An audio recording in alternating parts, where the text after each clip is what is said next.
I finished reading the note my lawyer had just handed me and smiled, then shifted my gaze to the other end of the room. Laura, my hopefully soon-to-be ex-wife, was there with her lawyer. She looked over and gave me a nervous but confident smile. Nervous because deep down she really didn't want the divorce I was seeking. I had provided her with a good life for the past 25-plus years. She was able to stay out of work without any pressure to go back to work, even after our youngest left for college at the beginning of the year. She was sure we would have made up if only she had been assigned a counselor who shared her point of view. Of course, then her life of luxury and leisure would have continued uninterrupted. In fact, she was so confident that she had pinned all her hopes on it. Confident because it was Judge Reynolds who was our family court judge.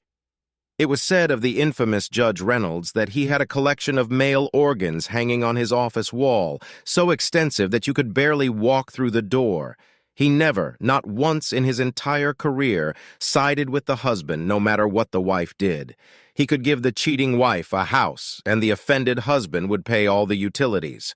Non-working wives were usually paid alimony that would rival the GDP of a third-world country.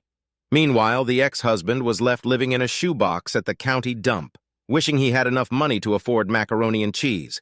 Yes, for the past 15 years or so, Reynolds has been a man universally hated by a large number of divorced men in our county. You may ask why his disgruntled ex-husband didn't straighten him out sooner? It may have had something to do with his personal wealth, some of which he distributed to local charities, usually through his beautiful young trophy wife. Alternatively, it could have been his support by the powerful local Christian lobby. Personally, I thought the only reason he wasn't fired years ago was because he must have had pictures of someone very high up in the legal hierarchy in a compromising pose with a sheep. Oh yes, Laura had a reason to feel confident and smug. At that moment, the bailiff stood up and shouted, "Stand up, everyone!" I reluctantly stood up as all 150 pounds of Judge Jeffrey Reynolds clumsily walked through the side door at bench level and teetered toward his reinforced chair, which creaked protestingly under the weight of his body. He looked flushed from dragging his bloated body from lunch to his bench. He glanced at the notes lying before him, then nodded to the bailiff, and he spoke.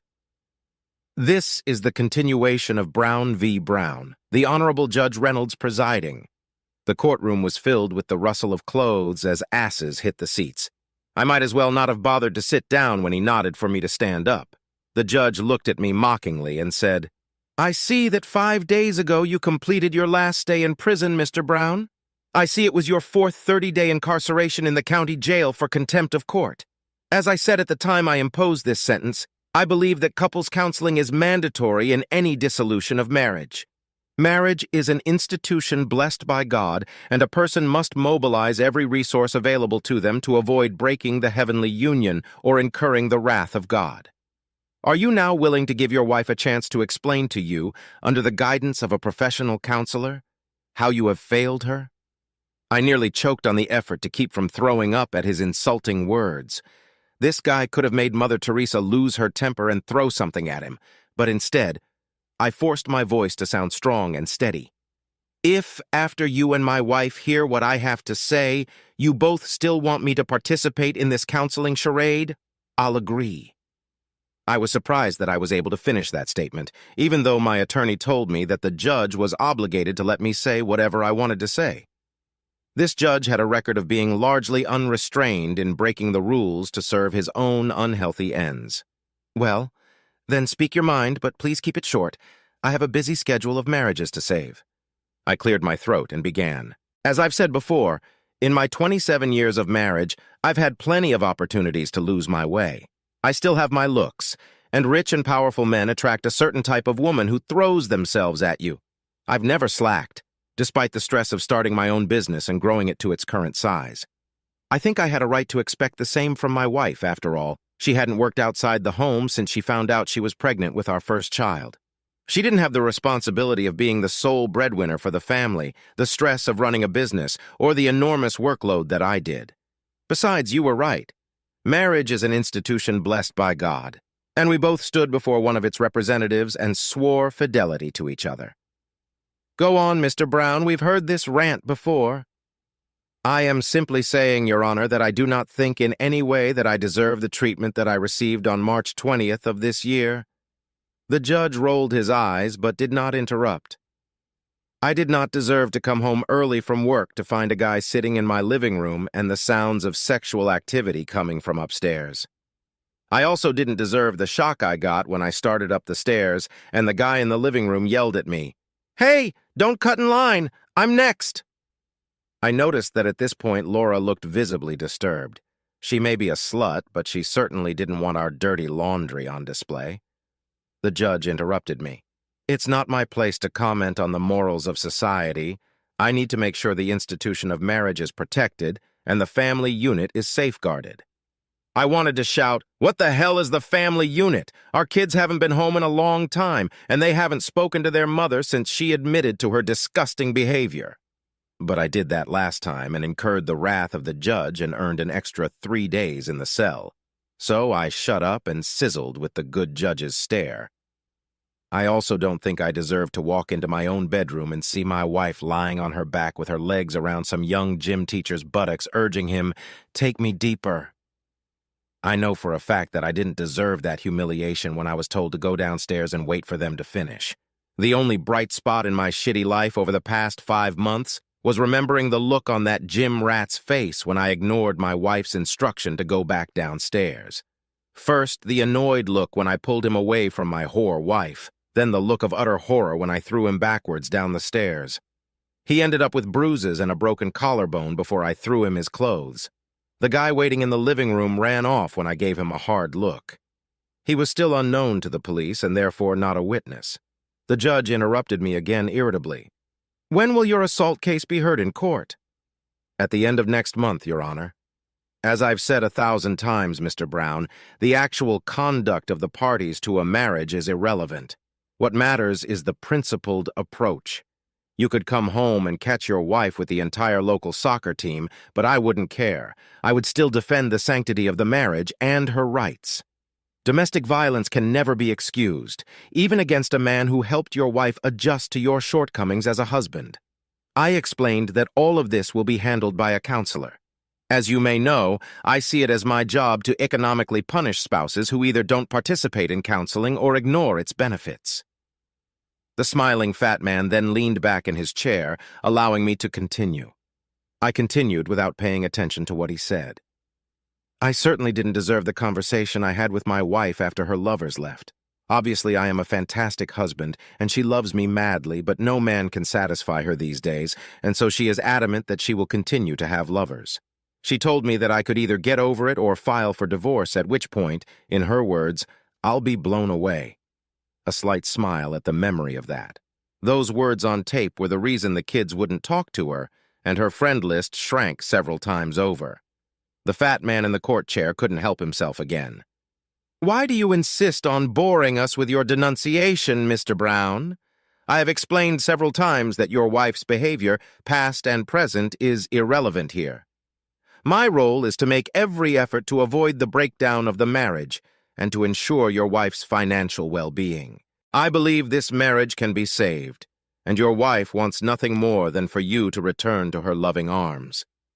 I warn you again, if you do not participate in the counseling I have ordered and return to the duties of a husband, the award I will give your wife will be much higher than your attorney suggests, and you will go nowhere." So, thought I, once again, women can do no wrong. It had nothing to do with money, she just had needs. I'm going to burst that bubble. As I said earlier, Your Honor, if after my wife hears about the deal I am offering she still wants to seek counseling, I will reluctantly comply. But let her be warned that the expiration date on this deal is 1 hour. If there's no signature within the hour, we'll go to counseling, which won't change anything, but even taking into account your legendary decisions, her ultimate reward will be less than this offer. I do wish you would not tarnish the great institution of marriage by reducing it to a value expressed in dollars and cents. That being said, what is your offer? My attorney finally got up to speak, reciting the offer we had agreed upon. My client will transfer ownership of the Brown family home to Mrs. Brown, paying all government fees upon said transfer. He will transfer 90% of the value of all bank accounts opened in his name only, and in the joint names of Mr. David and Mrs. Laura Brown to a bank account of her choice. In addition, he will sign a document promising to transfer 40% of all future profits of Brown Engineering or any other legal entity he establishes in the future in Australia to the former Mrs. Laura Brown. In order to do this, my client expects Mrs. Brown to relinquish all need for counsel, cease all opposition to the divorce, and return to her maiden name as soon as possible. I could see Laura and her attorney having a heated discussion at their table. Then her attorney rose. "Your Honor, if Mr. Brown's offer is indeed as generous as stated, we will be happy to sign the deal within the hour." His noble laxity looked disappointed that greed had once again taken precedence over principle. But as he looked at them, he realized that the matter was hopeless. Pending receipt of a signed copy of the appropriate proposal, I hereby dissolve the marriage of David and Laura Brown. The dissolution will take effect in 30 days. He banged his gavel. We all stood up. His chair groaned in relief as he waddled away. I glanced over at Laura's table and saw that both she and her lawyer were grinning like Cheshire cats. She, because her life of excess and luxury could go on indefinitely. He, because of the large percentage he would earn on the deal. As I watched, he began to read into the details of the deal. I wished I was there after Monday. It would be the first opportunity to find out that the house Laura had taken full possession of was mortgaged up to its eyeballs. The bank accounts were almost empty, and I no longer owned any companies in Australia. My lawyer called 2 hours later to say that the judge had ratified the deal and was busy ruining some other poor guy's life. I packed the last of my belongings, checked to make sure my passport was in place, grabbed a $300 bottle of sparkling wine, which by law we were no longer allowed to call champagne, and headed to my friend with benefits. In my defense, I didn't date Lucy until after Laura ruined our marriage, and for all you Puritans who scream, "But you're still married," I considered the marriage over as soon as Laura's behavior became public knowledge. So, I'm not perfect. Sue me. Lucy is younger than my 47 and, I must say, not that smart. But she does have a very generous soul, the most fantastic blue eyes, and a stunning body that supported my wounded ego as she seemed to appreciate my size and stamina. I could bury my face in her lush hollow and stay there forever. It took almost 4 weeks to seduce her.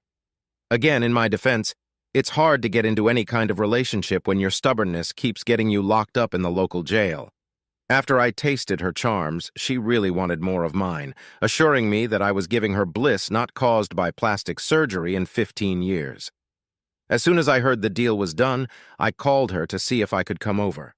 She said she was free at the moment but had another appointment around 7. I knew she couldn't always stop drinking, so I didn't open the bottle until we were in bed with her. Walking naked to the refrigerator, I returned to the bedroom with the expensive bottle and 2 glasses. Lucy giggled from the 3rd sip from the first glass to the bottom of the 2nd. She looked like an obsessive, insatiable woman. After being cooped up for a month, I had plenty in the tank, if you know what I mean. Finishing her bottle, she didn't notice me turning the bedside clock to the wall. Lucy was in no condition to speak, but I was. "Hello, Judge Reynolds. Welcome home. I was just helping Lucy adjust to your shortcomings as a husband." Epilogue. I was out of the country to face the assault charge because I now live on a tropical island that has no extradition treaty with my country. The fact that I delayed the legal process allowed my attorney's partner to finalize the preparations for all the cases as I wanted. My business was sold to a company with a Swiss address for a small fraction of its value. A thorough search of international records might have revealed that the new owner was my brother, but I'm pretty sure my soon-to-be ex-wife didn't have the resources to trace things that far back. Most of my other assets have been sold, and the proceeds, along with the bulk of our bank accounts, have been transferred to company accounts or placed in a secure trust for my children's education. They will both be able to go to the most prestigious universities at home or abroad, and they will have money left over to give up. Of course, Laura would get half of what was left when their education was completed, but since it would be at least 5 years before that time, I personally didn't care. The downside to my new home was that I was also unable to attend the assault hearings for Judge Reynolds, or should I say, former Judge Reynolds. After the shock of catching me in bed with his wife had passed, he pounced on me with fists. Lucy, a little stupefied by the combination of alcohol and my caresses, tried to come between us. He knocked her down with one meaty elbow. I let him land one blow on me before I brought him down with a knee to the groin. It looked great on the footage from the camera on the bedside table. He was expelled from the Law Society and jailed for 2 years for assaulting Lucy. After becoming an embarrassment to the entire local legal community, the judge who sentenced him refused to place him under any special type of protective custody other than general prison. His reputation and the fact that he was a former judge guaranteed that he would have no friends among the prisoners.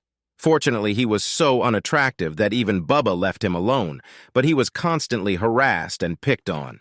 Of course, the media pounced on the story of the judge's death like sharks attacking an injured diver, and Laura's story was splashed all over the national media. They continued to hound her until she lost her home, unable to pay her debts for even a month. I became a little infamous, like Robin Hood or Ned Kelly. I rolled over onto my other side under the rays of the early morning tropical sun, contemplating the woman lying next to me. Was today the day I would bury my face in that gorgeous cleavage and stay there forever? She was a recently divorced woman who ended up ripping off her rich ex-husband during the divorce. Don't look at me like that. I didn't take any of her money. A monthly check from my brother allowed me to live in luxury for the rest of my days. Tomorrow the children are due to arrive on the island for the 3rd time. They have become very attached to Lucy. They will never forgive me if I offend her sweet, simple soul. They will no doubt bring me news of Laura's latest follies. I already knew she'd lost her home, moved out of our neighborhood due to sheer humiliation, rented a 1-bedroom apartment while working as a waitress, and aged 20 years. The kids tried to talk me into forgiving her on their first visit, but I showed them videotapes of me going into the bedroom that day and her subsequent confession to me and her demands. That put an end to their attempts to talk me into leniency. They still pick up the phone when she calls, but any close relationship that was always based on respect is gone. Sometimes I wonder if she has the energy to drive trains now. Phew, enough negative crap, time to start our day. Lucy smiled before she even opened her gorgeous blue eyes. Epilogue to epilogue. After all, by the time Jeffrey Reynolds was released, he had become a shadow of his former self. He was a recluse until his untimely death 5 years later. His grave is a popular urinal for divorced men with retained anger issues.